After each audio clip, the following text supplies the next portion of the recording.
विनेश फोगाट के मामले में आया नया मोड़। ओलंपिक सिल्वर मेडल हो गया पक्का, क्योंकि वकील ने कर दिया बड़ा खुलासा। जी हां, भारतीय स्टार रेसलर विनेश फोगाट को पेरिस ओलंपिक्स में सिल्वर मेडल मिलना लगभग तय होता हुआ नजर आ रहा है। और अगर रिपोर्ट्स को सच माना जाए तो जो CAS है, court of arbitration for sports, वहां पर विनेश फोगाट ने जैसी दलीलें पेश की हैं, उससे CAS उनके पक्ष में फैसला सुनाने के लिए काफी हद तक तैयार हो चुका है।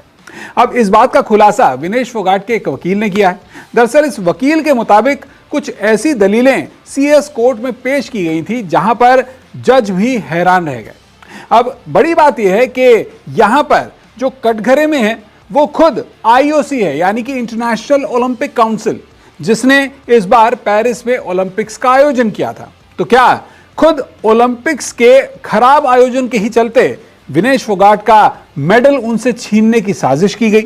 आखिर क्या दलील इस बार विनेश फोगाट के वकील ने CAS में रखी है? चलिए अपनी रिपोर्ट में मैं आपको जल्दी से बताता हूं। दरअसल यहां पर विनेश फोगाट की तरफ से 4 वकीलों ने CAS में कोर्ट में केस को रखा था और यहां पर तरह तरह की दलीलें दी गई थी कि विनेश फोगाट को उनके 50 किलोग्राम फाइनल बाउट से पहले जो 100 ग्राम उनका वजन बढ़ गया था, उसके लिए एग्जम्पशन क्यों नहीं दी गई। चलिए, एग्जम्पशन नहीं दी गई तो अलग बात है, लेकिन उन्हें सिल्वर मेडल तो जरूर दिया जाए साझा रूप से। यह बात विनेश फोगाट के वकीलों ने कोर्ट में कही। कई दलीलें रखी गई, हमने अलग अलग रिपोर्ट्स में आपको बताया, लेकिन अब जो विनेश के वकील हैं उन्होंने एक बात कही है और इनके जो वकील हैं उनकी तरफ से कहा गया है कि विनेश के वजन के बढ़ने के कई कारण हैं। उनमें से एक वजह ओलंपिक में रेसलिंग इवेंट के आयोजन स्थल चैंप डे मार्स एरिना और एथलीट विलेज के बीच की दूरी भी है, जिसकी वजह से विनेश का कार्यक्रम जरूरत से ज्यादा व्यस्त हो गया था। इस व्यस्त कार्यक्रम ने उन्हें अपना वजन कम करने के लिए पर्याप्त समय ही नहीं दिया, जो कि उनकी प्रतियोगिता के पहले दिन के बाद 52.7 किलोग्राम छू गया था। यानी कि यहां पर विनेश फोगाट के वकील ने कहा है कि उन्हें इतना वक्त ही नहीं मिला कि उनका वजन बढ़ गया है तो उस वजन को वो कम कर पाती।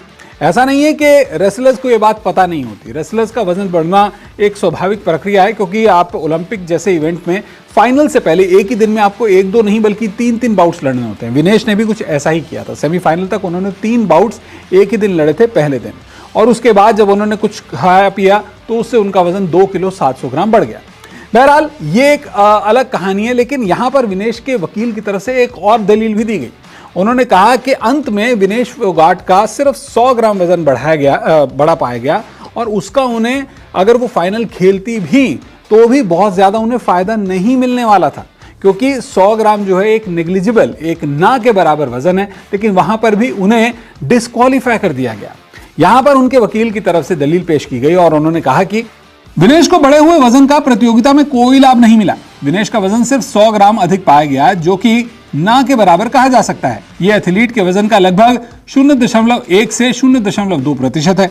यह कुछ भी आसानी से गर्मी के मौसम में मानव शरीर के फूलने के कारण हो सकता है, क्योंकि गर्मी के कारण मानव शरीर में अधिक पानी जमा हो जाता है। स्वाभाविक रूप से यह मांसपेशियों के बढ़ने के कारण भी हो सकता है, क्योंकि एथलीट ने एक ही दिन में 3 बार प्रतिस्पर्धा की थी। वैसे आपको बता दें कि विनेश फोगाट के मामले में पहले CAS कोर्ट 11 अगस्त को ही अपना फैसला सुनाने वाला था, लेकिन बाद में यह तारीख बढ़ाकर 13 अगस्त कर दी गई। इससे पहले जब विनेश फोगाट की CAS में सुनवाई हुई थी, तब कई तथ्य पेश किए गए थे जो विनेश फोगाट है उनके वकीलों की तरफ से। आपको एक बार फिर बताते हैं कि आखिर CAS के कोर्ट में हुआ क्या था। तो आपको बता दें कि CAS में करीब 3 घंटे तक विनेश के मामले की पूरी सुनवाई चली थी। विनेश के लिए 4 वकीलों की टीम ने केस रखा था।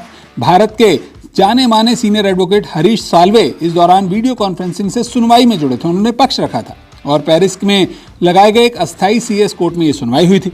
अब जानिए कि विनेश के पक्ष में और क्या क्या दलीलें दी गई। यहां पर विनेश की तरफ से वकीलों ने कहा कि विनेश ने ओलंपिक्स में कोई धोखाधड़ी नहीं की थी। जो वजन बढ़ा वो प्राकृतिक रिकवरी का हिस्सा था। शरीर की देखभाल एथलीट का मौलिक अधिकार होता है। और तो और बाउट के दिन विनेश का वजन ज्यादा भी नहीं था। वजन केवल ठीक होने से बढ़ा, जो कि धोखा नहीं कहा जा सकता। और किसी भी कमजोरी में जो न्यूट्रिशनल कंटेंट्स होते हैं, पोषक तत्व होते हैं, उनकी पूर्ति करना किसी भी खिलाड़ी का, इंसान का मौलिक अधिकार है। कुल मिलाकर ऐसा लग रहा है कि विनेश फोगाट के लिए भले ही CAS में मामला पहले काफी मुश्किल नजर आ रहा था, लेकिन उनके वकीलों की तरफ से जिस तरह से पक्ष रखा गया है, उसके बाद हालात बदलते हुए नजर आ रहे हैं। और इस बात की भी उम्मीद अब लगभग बन चुकी है कि भारत को पेरिस ओलंपिक्स में 7 मेडल जरूर मिलेंगे, क्योंकि विनेश फोगाट को भी यहां पर 7वां सिल्वर मेडल मिलना, जो कि भारत का 7वां मेडल होगा, मिलना तय नजर आ रहा है। वीडियो देखने के लिए आपका बहुत बहुत शुक्रिया।